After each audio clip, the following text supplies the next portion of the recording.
पहले बहुत टाइम के लिए जो सारे खिलाड़ी लोग थे वो या तो दिल्ली जाते थे या मुंबई जाते थे। पिछले 5 साल में मेजॉरिटी अब चंडीगढ़ आना शुरू हुए हैं and I will show you why. So ये मेरी कहानी है एंड बेसिकली मैंने ऑस्ट्रेलिया से अपना MBBS किया, तो वहाँ पे I got the gold medal for my MBBS। उसके बाद मैंने जनरल सर्जरी किया, उसके बाद फिर मुंबई से मैंने अपना MS ऑर्थोपेडिक्स किया जिसमें गोल्ड मेडल मिला and then I did my sports medicine Australia से। फिर मैं UK गया अपना MRCPS करने एंड फिर Australia, Japan, France and USA से मैंने अपनी फेलोशिप्स की है स्पोर्ट्स सर्जरी में। सो मैंने यहाँ पे 2016 में ज्वाइन किया था फोर्टिस मोहाली में एंड और मेरा हमेशा से यही था कि इंडिया वापस आना, बिकॉज मेरे पेरेंट्स रहते हैं इंडिया में एंड चंडीगढ़ में रहते हैं, तो मैं हमेशा से ही चंडीगढ़ में सेटल होना चाहता था। बाहर से पढ़ा हुआ हूँ तो मैं सरकारी हॉस्पिटल में नहीं काम कर सकता था, बट इसलिए मैंने प्राइवेट हॉस्पिटल ज्वाइन किया। 2016 में मैं फोर्टिस मोहाली में आया एंड उस टाइम पे हमारा जो आर्थ्रोस्कोपी या स्पोर्ट्स सर्जरी रिलेटेड वर्क था, लगभग 5 से 6 केसेस हम करते थे महीने के। आज की तारीख में हम लगभग 100 केस करते हैं महीने के एंड ये ग्रोथ हुआ है बिकॉज धीरे धीरे जो हमारे टेक्निक्स हैं which are very different to जो यहाँ पे पहले होता था। जब मैं ऑस्ट्रेलिया से आया और US और फ्रांस से, तो वहाँ की टेक्नोलॉजी, वहाँ की टेक्निक्स लेके आया जिससे हम खिलाड़ियों के साथ काम कर रहे हैं और उनकी जो सर्जरीज़ हैं उनको हमने ऑप्टिमाइज़ किया, बेटर किया। उनका जो रिहेबिलिटेशन पाथवेज है वो हमने इम्प्रूव किए। अभी 80% जो हमारे पेशेंट्स होते हैं वो खिलाड़ी होते हैं और हमारे 2 फोकस एरियाज़ हैं, शोल्डर के और नी के। अब मैं आई एम प्राउड टू से कि हम नॉर्थ इंडिया के लीडिंग स्पोर्ट्स इंजरी सेंटर हैं for the private sector, and despite being in private hospital we do a lot of charitable work also. Sports Authority of India के साथ हम उनके जो अंडर प्रिविलेज्ड एथलीट्स होते हैं उनके लिए नियर फ्री ऑफ कॉस्ट इलाज करते हैं through the Abhinav Bindra foundation and Abhinav Bindra के मेरे पर्सनल रिलेशन की वजह से हम उन अंडर प्रिविलेज जो उनकी तरफ से प्लेयर्स आते हैं उनका टोटल फ्री ऑफ कॉस्ट इलाज करते हैं फोर्टिस मोहाली में। स्पेशली ये प्लेयर्स जो BPL होते हैं, बिलो द पॉवर्टी लाइन होते हैं, जिनके पास एडिक्वेट एक्सेस नहीं है, we really focus on helping them and these charitable ventures जो which are very close to my heart. Now I do a lot of research and education, so I've got 200 international publications. हमारा unit almost 10 publication पर साल का करता है। We have a fellowship program since the last 5 years और हर एक साल हमारे पास 5 फेलोज आते हैं थ्रू आउट इंडिया से and I've trained 26 surgeons from all over India and almost हर एक स्टेट से एक हमने सर्जन ट्रेन किया हुआ है जो वापस अपने स्टेट में जाके अच्छा काम कर रहे हैं। हमारा एक ऑब्जर्वरशिप प्रोग्राम है जिसमें बहुत सारे लोग आते हैं and we do a lot of research. I am also affiliated with All India Institute of Medical Sciences Rishikesh, वहाँ पे एक मैं विजिटिंग टीचिंग फैकल्टी हूँ एंड IIM रोहतक में। ये हमारा कंट्रीब्यूशन था टोक्यो 2021 में, जहाँ पे बहुत सारे खिलाड़ियों को हमने हेल्प किया जस्ट बिफोर द ओलंपिक्स। उनमें से एक जो मैं हाईलाइट करना चाहता हूँ आज वो है हरमनप्रीत सिंह। आप सब हरमनप्रीत सिंह को जानते होंगे, he is the captain of the Indian hockey team.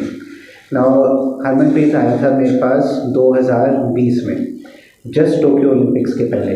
उसको खेलते हुए एक इंजरी हो गई थी, उसका लिगामेंट फट गया था और साथ में घुटने के अंदर जो शॉकर होता है वो भी डैमेज हो गया था। उसकी वजह से ही वॉज क्राइंग बिकॉज वो कहता कि अगर मैं ये ओलंपिक्स ना खेला इंडिया के लिए तो शायद मैं नेक्स्ट ओलंपिक्स भी ना खेल पाऊँगा। तो हमने उसकी सर्जरी की, नया लिगामेंट बनाया, मेनिस्कस को रिपेयर किया एंड इन रिकॉर्ड टाइम 4 महीने के अंदर हमने उसको बैंगलोर भेजा नेशनल कैंप में। 6 महीने के बाद उसने फ़्लाइट लिया to go to Tokyo and Tokyo में वो इंडियन टीम का नंबर 1 गोल स्कोरर था for the tournament.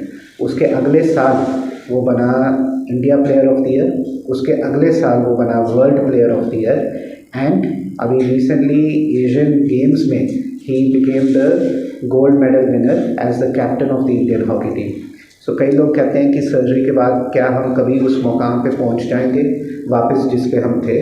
I think ये एक शाइनिंग एग्जांपल है कि आप ना सिर्फ वो मुकाम पे पहुंच सकते हो बट उससे आगे भी बढ़ के you can become a player of the year, a world player of the year and eventually captain of the hockey team and a gold medalist.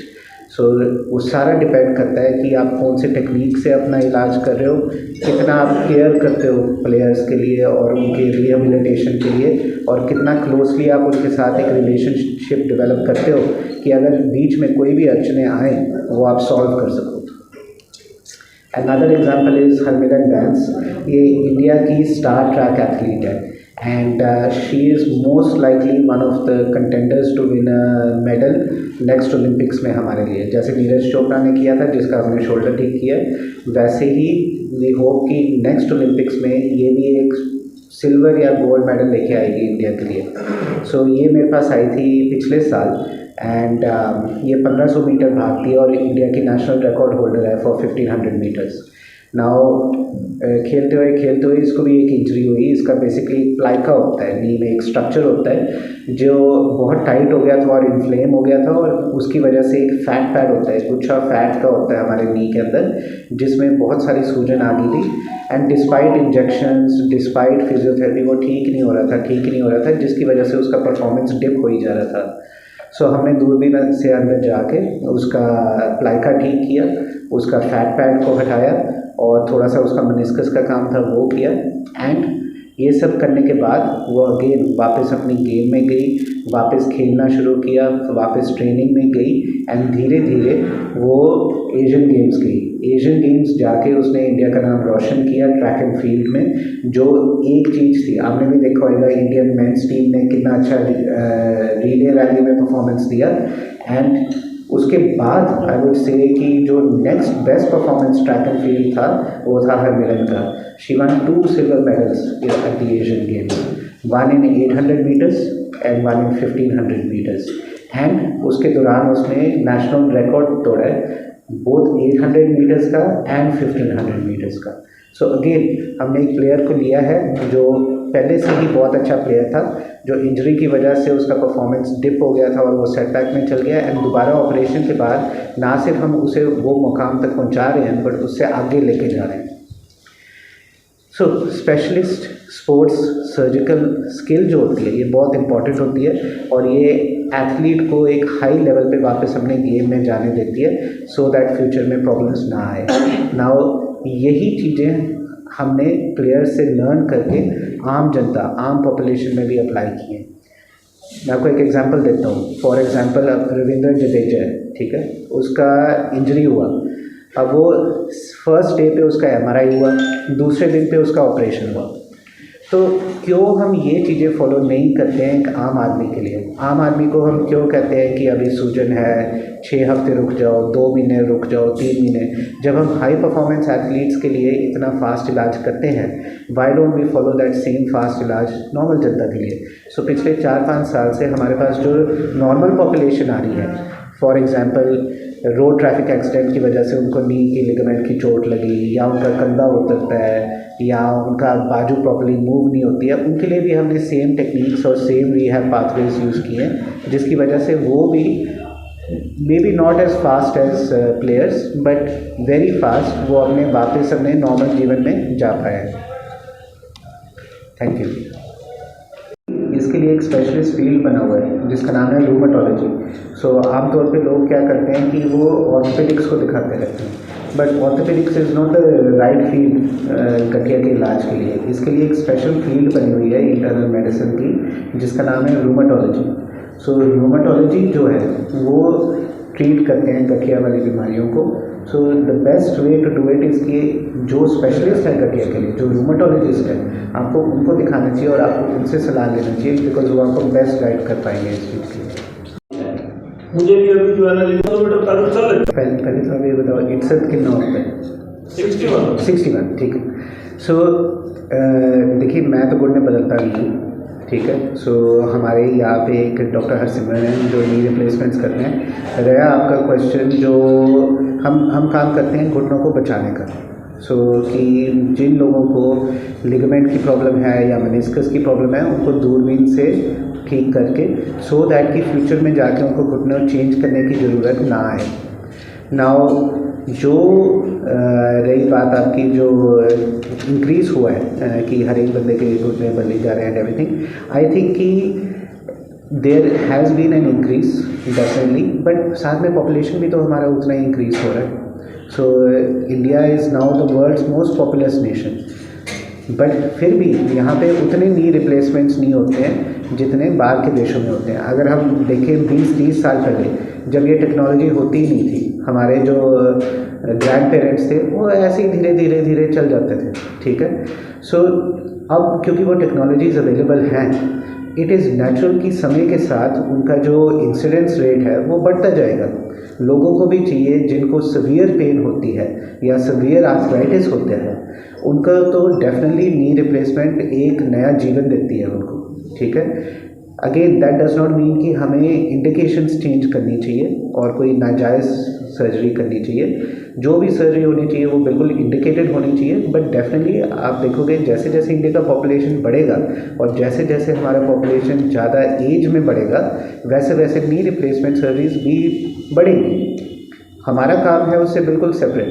हम देखते हैं यंगस्टर्स को, जो यंग जनरेशन है उनको, और उनके घुटने बचाने को, सो दैट कि फ्यूचर में उनको अपने वक्त से पहले नी आर्थराइटिस की प्रॉब्लम ना आए। जो यंगस्टर्स ये जो पीक वाले एथलीट्स होते हैं, they are very focused, they are very driven. उनको अपने लिए डेडिकेटेड उन्होंने अपने अंदर बनाया होता है कि मुझे फिट होना है, मुझे गेम में वापस जाना ही जाना है और जल्द समय में जाना है। तो वो अपना पूरा लगन से और एफर्ट से रिहेबिलिटेशन करते हैं सर्जरी के बाद। एंड ऑल्सो उनके लिए एक बेनिफिशियल चीज़ जो है कि उनके पास एक्सेस है इंडिया के सबसे बेस्ट फिजियोथेरेपिस्ट का। सो उनके साथ वो 1-to-1 काम कर सकते हैं, सब कुछ कर सकते हैं। उसकी वजह से उनका जो पाथवे है वो मच फास्टर हो जाता है कंपेयर टू से नॉर्मल पॉपुलेशन है वो। और वो डिपेंड करता है कि आपका सिर्फ लिगामेंट हो रहा है या लिगामेंट विद मेनिस्कस हो रहा है या मल्टी लिगामेंट है। बट अगर हम देखें majority of cases between 1 and 2 lakhs के बीच में होते हैं, 1 से 2 लाख। यस, डिपेंडिंग ऑन कि कितना काम है और कितना हमारे जो एंकर्स होते हैं वो हम कितने यूज़ करते हैं। मैं आपको एग्जांपल देता हूँ रविचंद्रन अश्विन का, ठीक है। सो रविचंद्रन अश्विन 2018 में IPL के दौरान वो गिर गया था और उसका शोल्डर निकल गया था।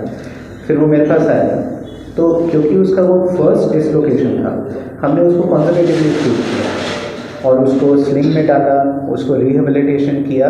और अब अगर आप देखते हो अभी भी उसका बॉलिंग बहुत अच्छा है, वो तो है ही ऑफ स्पिनर, ठीक है।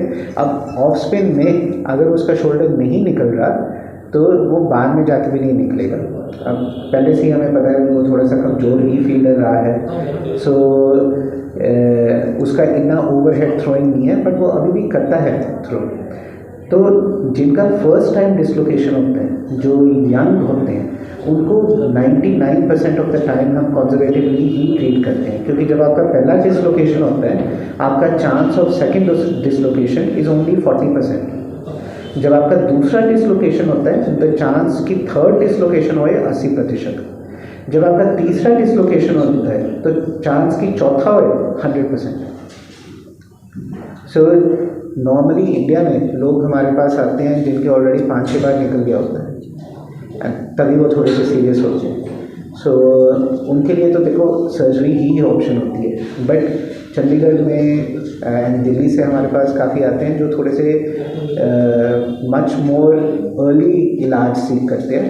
तो यूजुअली उनके फर्स्ट टाइमर्स हमारे पास आते हैं और हम उनको कंजर्व करके प्रॉपर रिहैब पाथवे में डाल के थोड़े टाइम के लिए मोबिलाइज करके उनको वापस उनका नॉर्मल लाइफ में डाल देते हैं।